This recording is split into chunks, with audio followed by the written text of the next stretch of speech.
Comprendre la Pâque, c'est comprendre aussi sa commémoration. Sinon, on risquera de célébrer une fête de plus. Mais nous sommes donc en train de célébrer la Pâque tout au long de ce week-end. Mais on est un peu tous d'accord que plusieurs personnes n'ont pas compris ces moments. La Pâque, c'est un moment exceptionnel.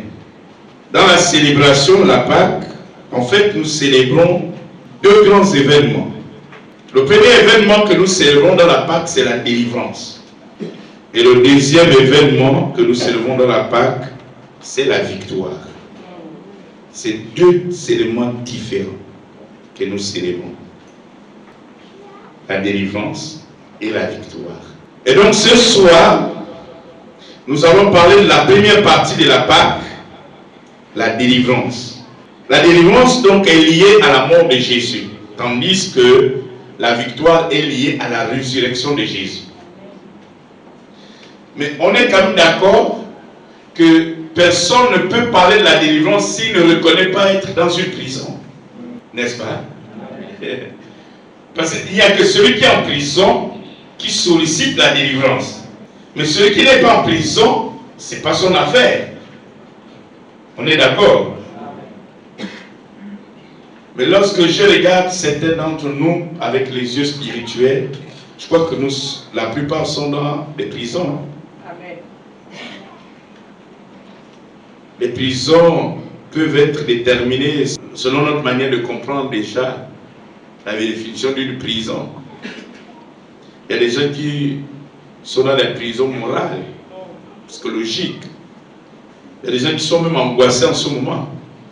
Il y a des gens qui sont dans des prisons conjugales. Amen. Le foyer, ça ne va pas. C'est une prison. Ouais.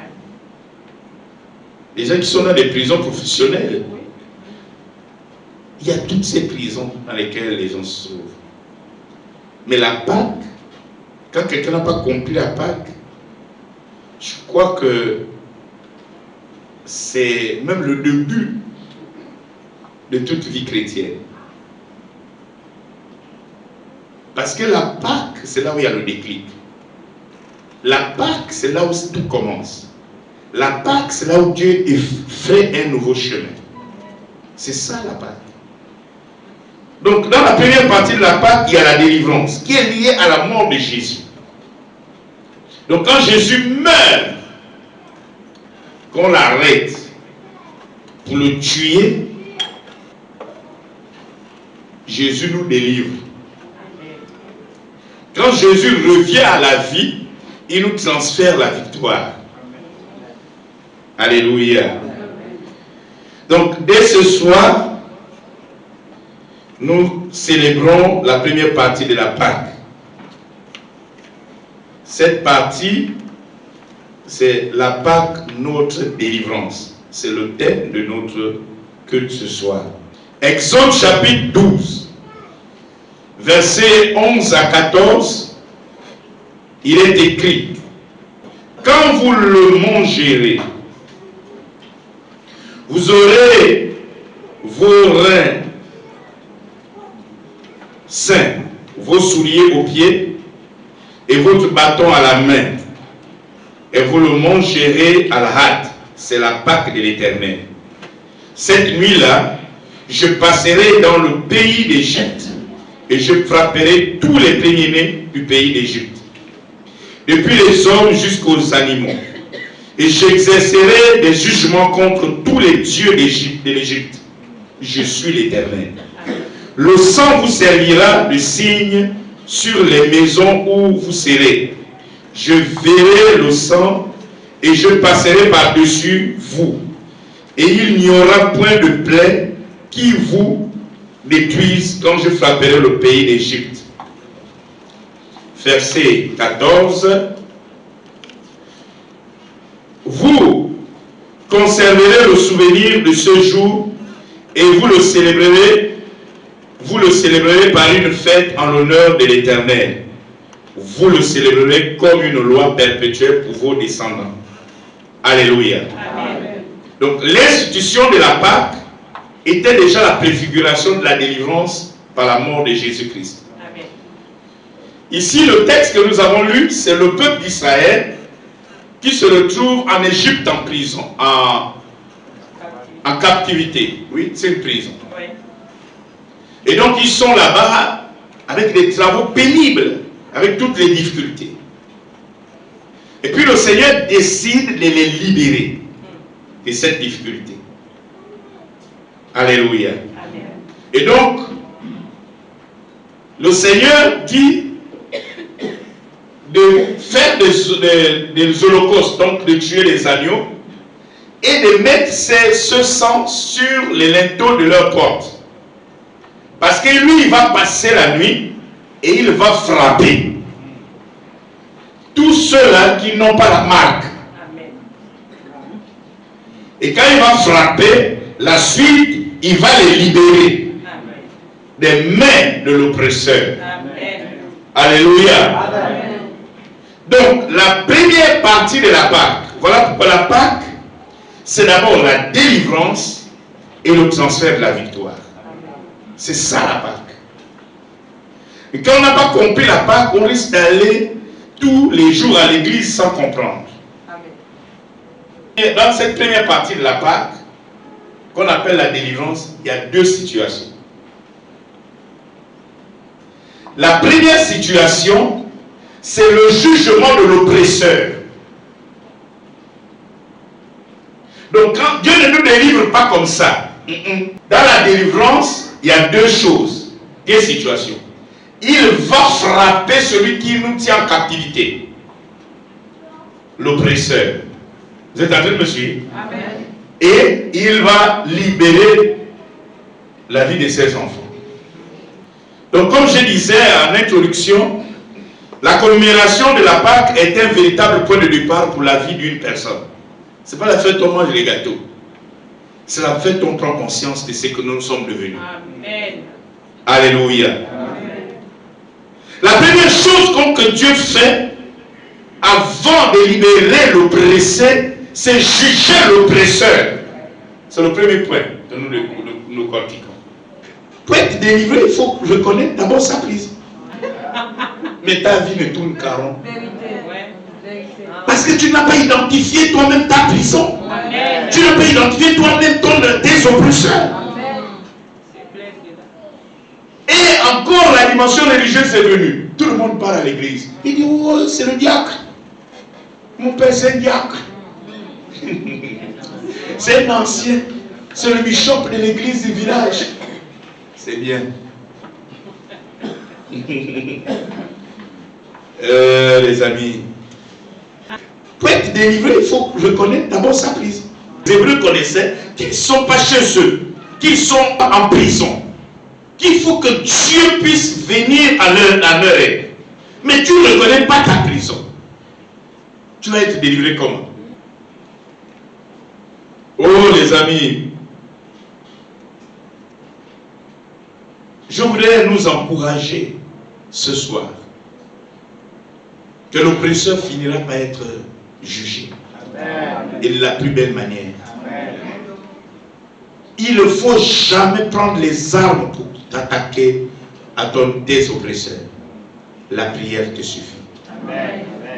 Adresser à Dieu des prières, déclarer des paroles contre l'oppresseur selon que le Seigneur t'inspire, ça suffit. Ne réponds pas. Tous ceux qui ont utilisé des armes charnelles ont échoué. Tous ceux qui ont utilisé les armes charnelles ont retardé le jugement de l'oppresseur. Combien de personnes nous menacent dans les familles? Parfois nous connaissons. Vous savez, il faut connaître son oppresseur et connaître aussi ses prisons. Quand tu sors de là, tu es vraiment sorti. Amen. Oh, la plupart des temps, les gens ignorent leur prison. Pharaon et son armée croyaient tenir en otage le peuple de Dieu. Pendant 9 plaies, il a banalisé. Il y a quoi même? Donc la première chose dans la délivrance, c'était le jugement de l'oppresseur. Il les jugera. Le Seigneur va les juger. La deuxième chose, c'est la libération de l'oppressé. Pharaon croyait définitivement tenir le peuple en otage, mais Dieu va frayer un chemin devant l'obstacle. Il va diviser la mer Rouge en deux pour permettre à son peuple d'aller vers Canaan, le lieu du bonheur. Oui, bien-aimé, la libération de l'oppressé l'amène vers le lieu du bonheur. Canaan, c'est le lieu du bonheur. Alléluia. Attends, Pharaon ne croyait pas, parce qu'il n'a jamais vu un événement comme ça. La mer Rouge, c'est quand même les étendues des kilomètres. Tout d'un coup, la mer se lève, et puis ça fait un tourbillon ici, et là c'est sec.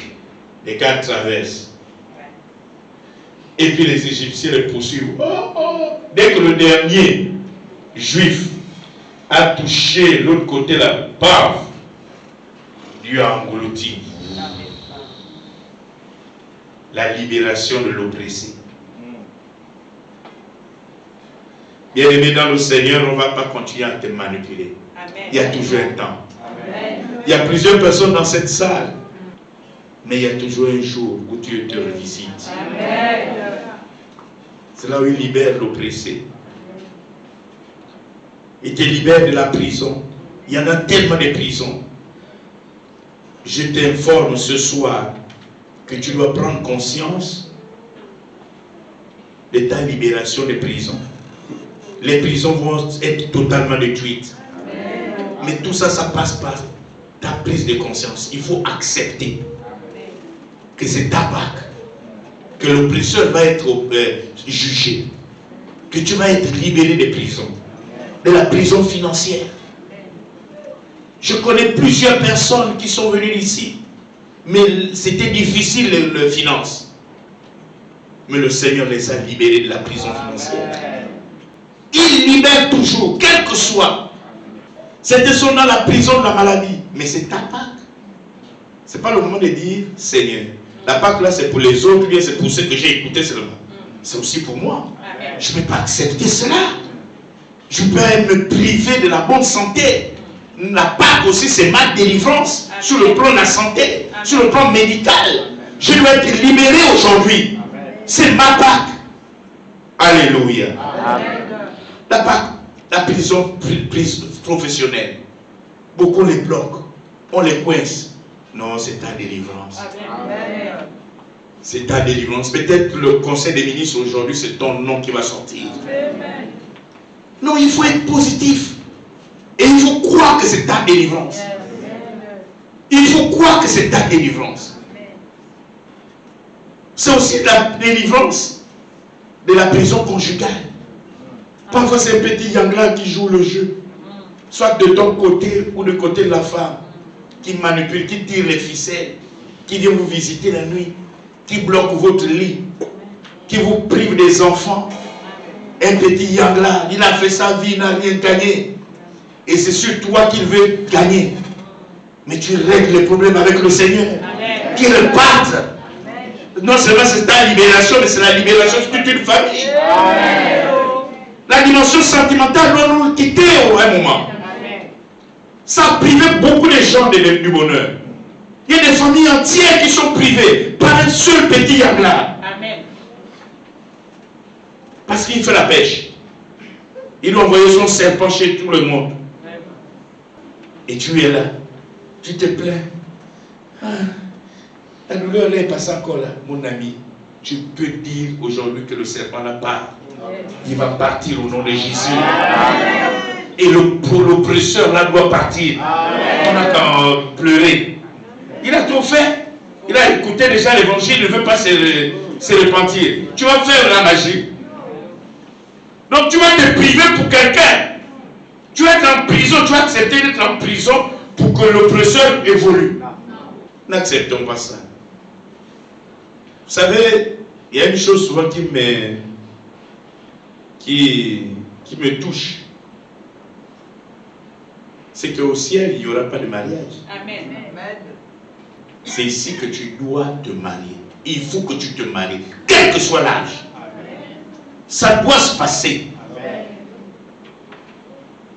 parce que quelqu'un te visite. Non, il te visite parce que tu l'acceptes. C'est dans ta tête aussi. Tu acceptes ça.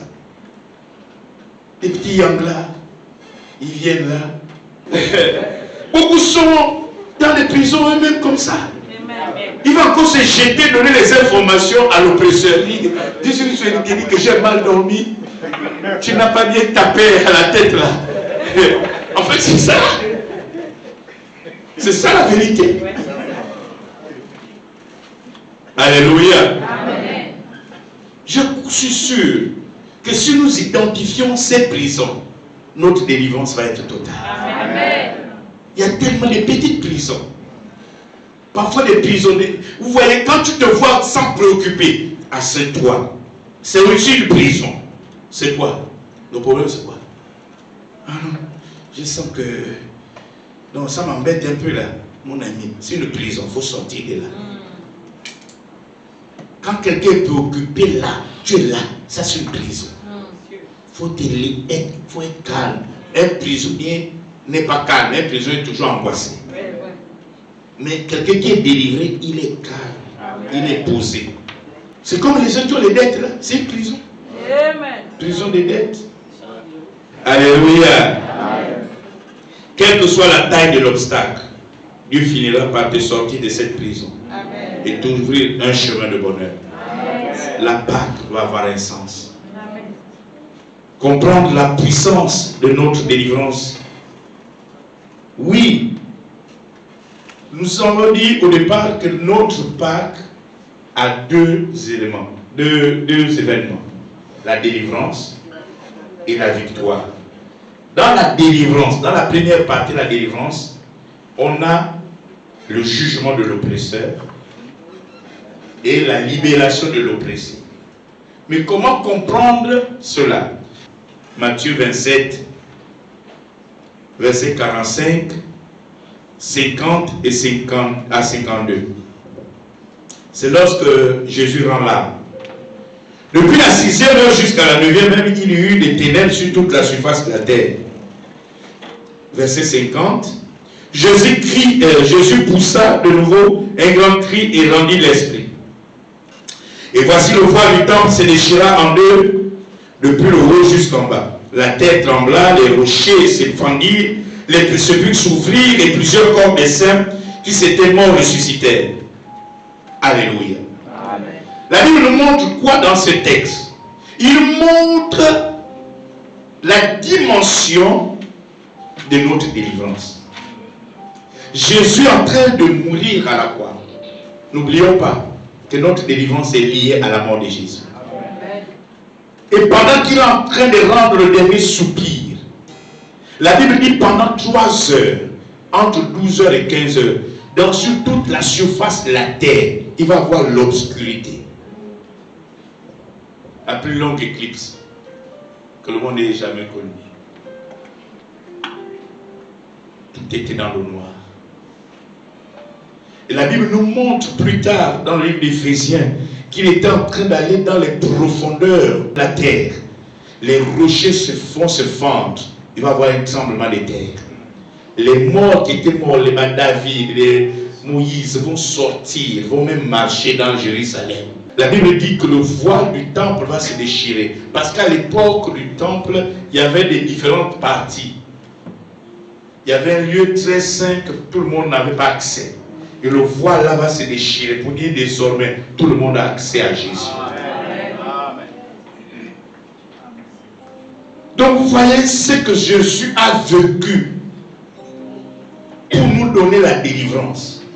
C'est pas un jeu. Ta délivrance est réelle. Il faut l'accepter. La Bible dit que le rideau va se déchirer. J'aime cet événement. Beaucoup de gens sont sous le coup de la religion. Combien de pasteurs tiennent les gens en otage? Mais tu as accès, tu as le libre accès dans la maison du Seigneur. Amen. Dans la présence de Dieu. Jésus est allé dans les profondeurs de l'enfer. Éphésiens 4, verset 9. Oh, que signifie qu'il est monté, sinon qu'il est aussi descendu? dans les régions inférieures de la terre. Il allait récupérer les clés de la mort et du séjour de mort. Ce que nous verrons dimanche. Pour te transférer.